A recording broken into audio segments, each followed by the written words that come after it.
certainly proud of our team.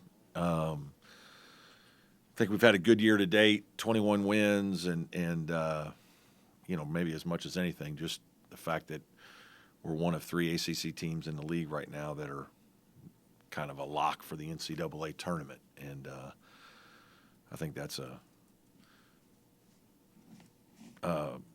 terrific accomplishment to be in that position right now. Obviously, last year we were right there on the border and didn't get it done. So I'm really proud of our guys for that. Incredible non-conference 10-1, and Coach Bender needs some credit there for scheduling the kind of games that we could that turned out to be incredible. Boise being at home was a quad 1, and we were fortunate that we got assigned the Bama game. That ended up being a quad 1, and then TCU we scheduled on our own another quad 1. So those are hard to get, and a lot of energy, effort. Coach Bender did a great job of giving us that opportunity. The Memphis game we lost was another quad 1, so we were able to really test ourselves. I thought we handled that part of it very well, and certainly are being rewarded for the challenging schedule.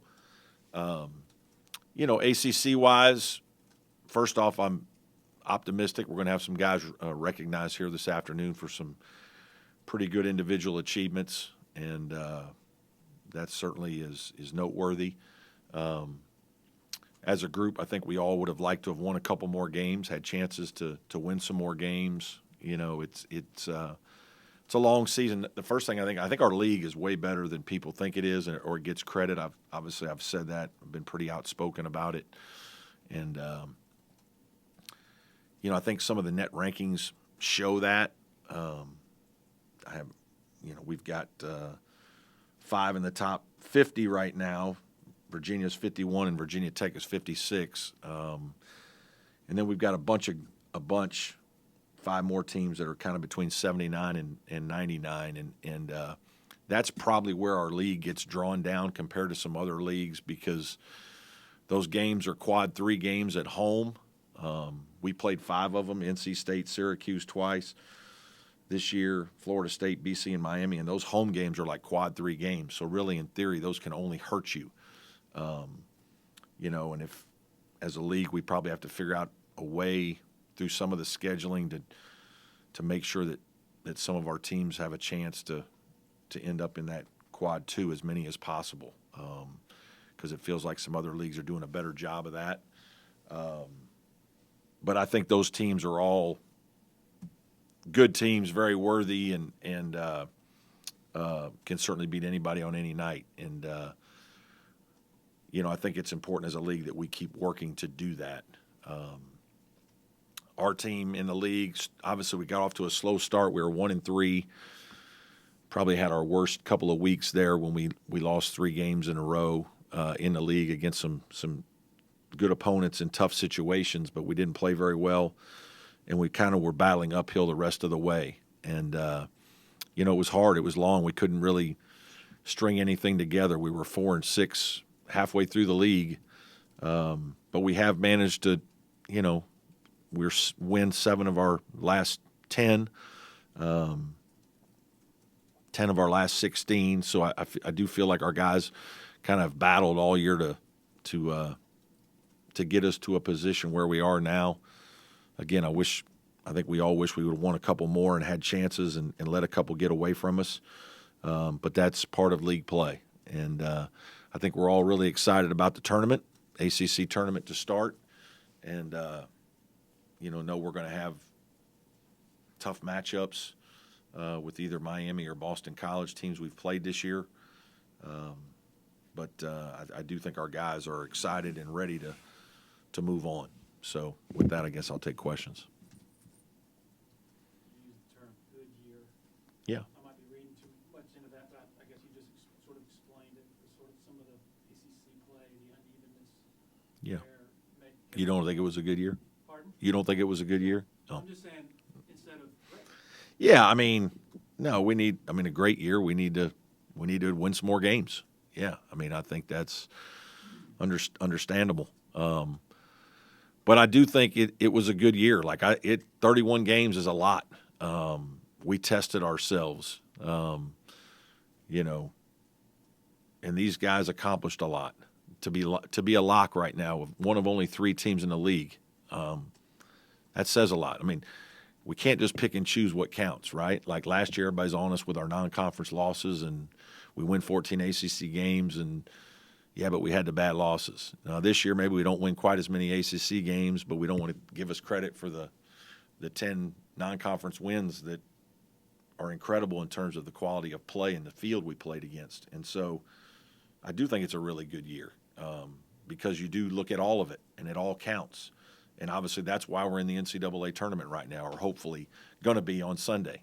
So to have that, you know, be part of what you are asking, I think is significant. And again, I think we all readily admit we wish we'd won a couple more ACC games, and you know, but we didn't quite get it done on a couple of nights, and a lot of it had to do with the competition was pretty good. And league play is harder. I mean, everybody knows everybody. You don't sneak up on anybody. There's coaches are very familiar. You've competed against each other, and so it's challenging. And you know, but again, for us to have a quote unquote great year, yeah, we need to win some more games. Go ahead. I know the double bye was one of you guys' goals in the AC tournament. Well, what was the mood in the locker room after the loss to Wake Forest and Pitt eventually beating NC State later that day? You know, I don't think we really worried as much about the Pitt NC State game. It's more just our disappointment that we didn't win the Wake game. Whenever you have a chance, you know, to handle the situation yourself, you want to handle it. And that was a hell of a game. I thought we played very well at times. And we did have some defensive breakdowns, a couple early and a couple late. I thought we had some stretches where we played really, really well. Wake is really talented, very good. They played well. The shot making they had at the end of the game, tremendous. And ultimately, that's what got us. But we were active defensively. Our guys played hard. We had 9 steals, created 13 turnovers. I thought we were more active defensively in that game than we've been in some others. And we had guys step up and make big plays, but it wasn't enough. And that's going to happen sometimes when you're playing good teams. But, you know, guys were a little down. But at the end of the day, you know you're playing in the tournament. So I think quickly young people get past those kinds of things and are ready to get on to the next challenge. What are the challenges in not knowing who you're going to play until 24 hours before you play them? I know you got staff. It's hard. I mean, that's the part of this that I think is real challenge is, you know, there's a couple advantages when you feel like you've played a game in the tournament because your guys have positive experience from making shots in the building, and you got a little positive momentum and energy from doing those things. You know, hey, we're going to try to prepare for Boston College today. We're going to prepare for Miami tomorrow, and then we'll watch what happens tomorrow night. And, you know, that night and the next morning we'll get our guys as ready as we can for the one-day prep. You know, the team we're playing will be on a one-day prep, so that part will be the same. But it would be nice to have, you know, we're such creatures of habit where we have a couple days to get ready. That's what we all prefer. In this situation, you just got to do the best you can. What about the late start times? I mean, Yeah. To keep playing day. Yeah, 9:30 is not ideal either. You Yeah. don't play too many of those games. You played one game that finished at midnight. Yeah. But you don't play too many. of them. Yeah, it makes for a long deal. Obviously, that's one of the reasons why we're not going till tomorrow. I just feel like if you go 2 days in advance when it's this, when you play a 9:30 game, it's my experience that you can leave your game in the hotel. It's hard. Kids are waiting around. They're anxious. A lot of nervous energy. And so monitoring that, you know, tomorrow and being cognizant of that is, you know, important for us as coaches. It's probably the third time or the last time that you would pick out of all 4 times. That was probably the one that would get last choice. Yes, go ahead, John. Sorry. Just Alex Hemingway, Boston Light, is there a chance either of those guys could be back in? I don't think so. And Alex didn't Yeah. go through senior. No, he did not. He has another year, and I don't know what we're gonna do. But I think we've pretty much decided that now he's at the point where you might as well just use it for red shirt or whatnot and let him have another year to do his thing. He just couldn't get back in time with enough games to make really a significant contribution. Aside from what the pre-conference schedule did for the net and all that, what do you think it did to prepare your team for Yeah. these types of environments? I mean, like the Memphis Yeah. game felt like a postseason Yeah. game. Yeah, Memphis game was electric, unbelievable. Obviously, they were playing fantastic at the time, and yeah, the building was on fire. It was unbelievable. Alabama was similar. Those were two great environments. The TCU wasn't like an electric environment, but it was a neutral court game against a very good opponent, the kind of opponent you'll see in an NCAA tournament. So I think just those are positive experiences.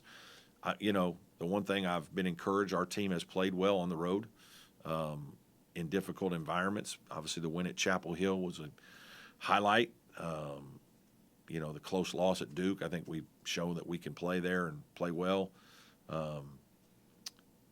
Good environment at Wake the other night and played pretty well for most of the game, but, got beat in a couple of those games. I just think all of that, helps you. Your guys being through it, and us having an older group. I didn't expect that we wouldn't have played well in some of those environments. I mean, you don't know that you're going to play well all the time. We had some games this year when we played on the road and we didn't make shots and we didn't play as well.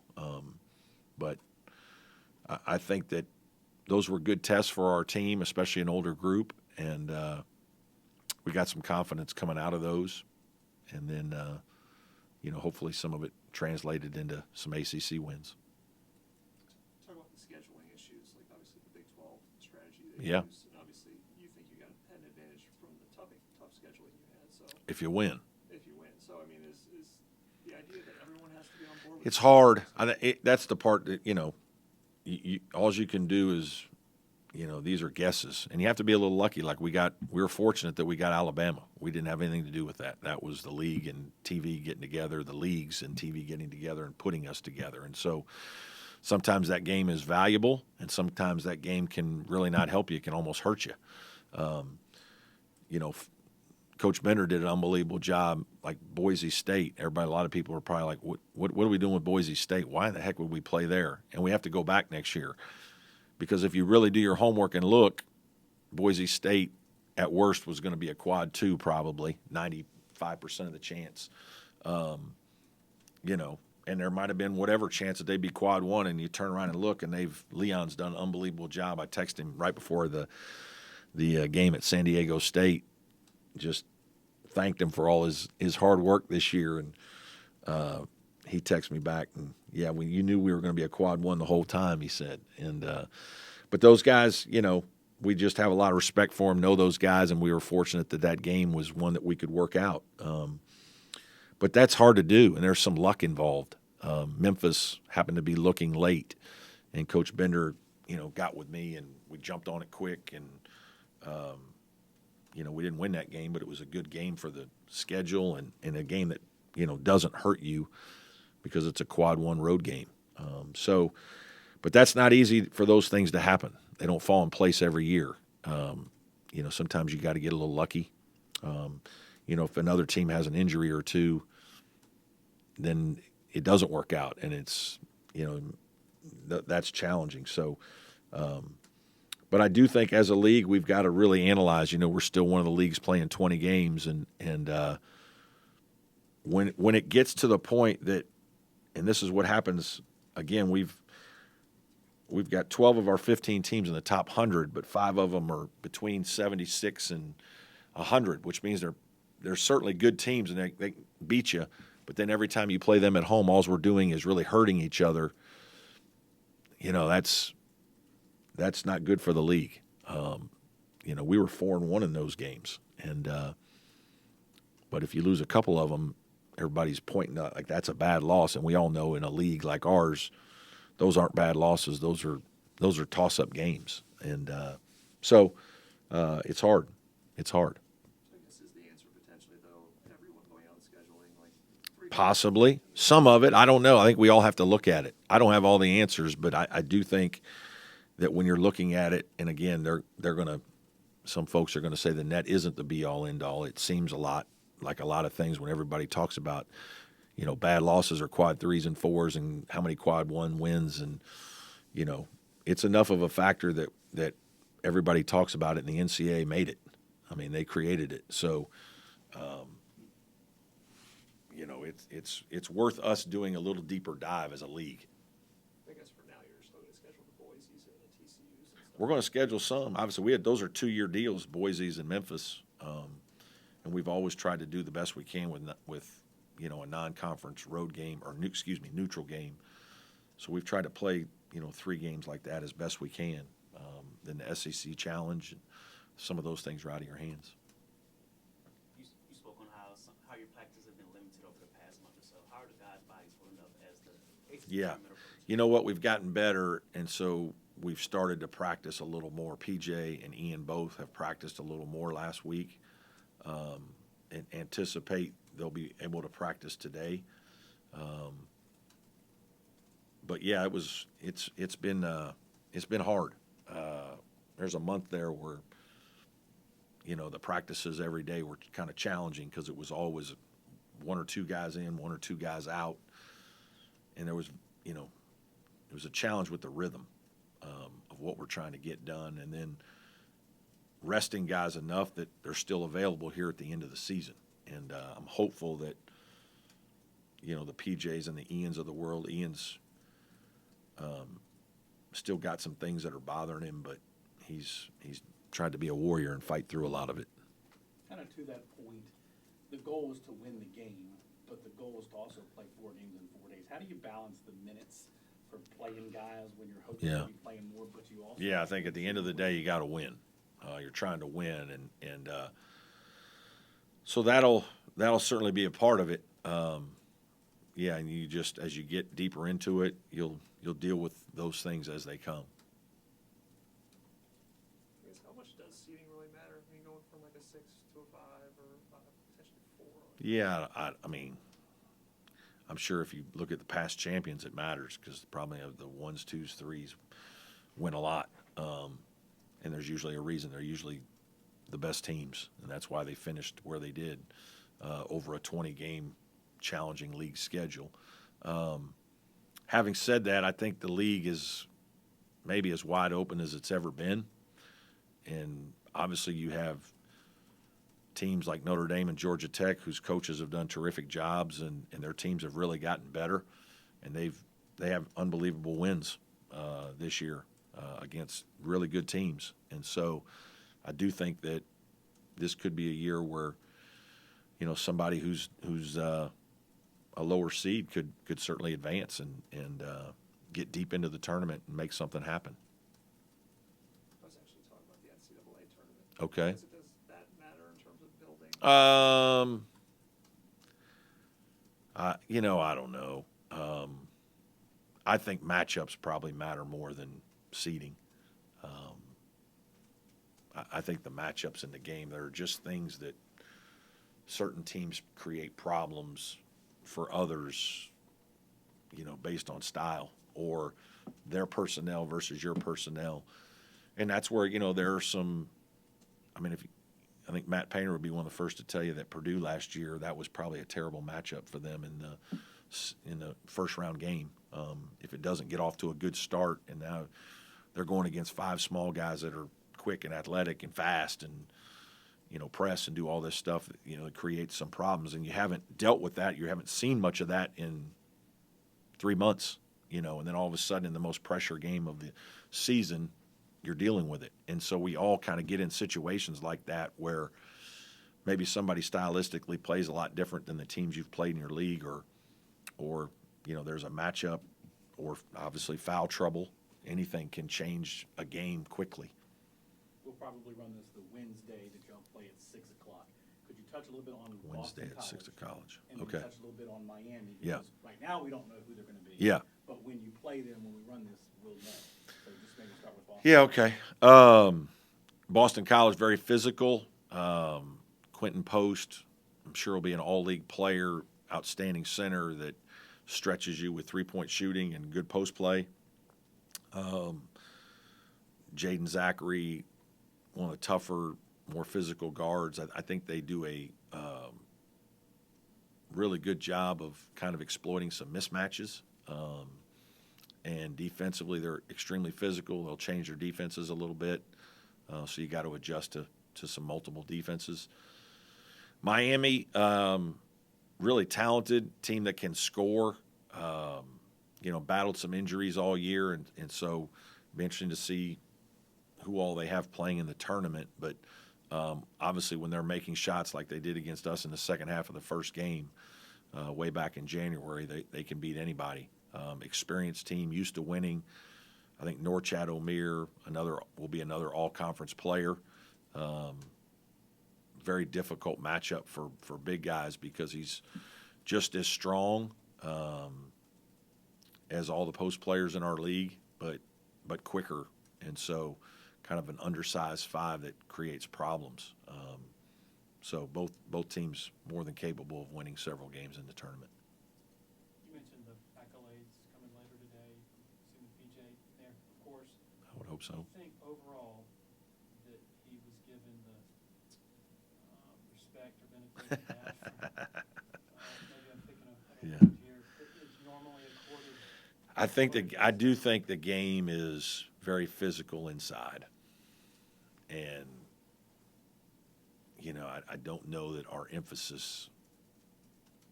There have been years when it feels like that was an emphasis, maybe not as much this year or the last couple of years.